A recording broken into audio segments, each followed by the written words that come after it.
ഇങ്ങനെ പ്രതീക്ഷിച്ചിരുന്നോ? ഹാപ്പി അല്ലേ?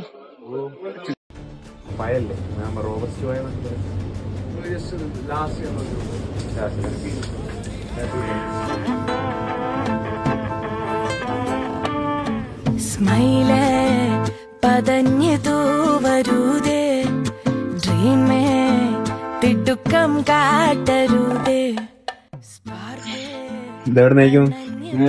ഗസ്റ്റ് പറയും ആരാണ്? ഇവിടുന്ന് തന്നെയാ നിങ്ങൾ ഗസ്റ്റ് ചെയ്ത് പറഞ്ഞു. ഗസ്റ്റ് ചെയ്ത് പറഞ്ഞാൽ മതി ഒരാളെ സമയം. ഞാൻ നാട്ടിലൊന്നും ഞാൻ അറിയിച്ചില്ല.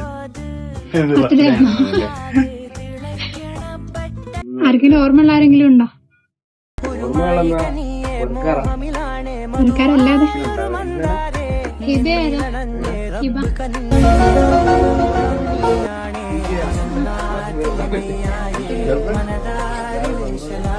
ഉമ്മയും ഉപ്പയാണ്.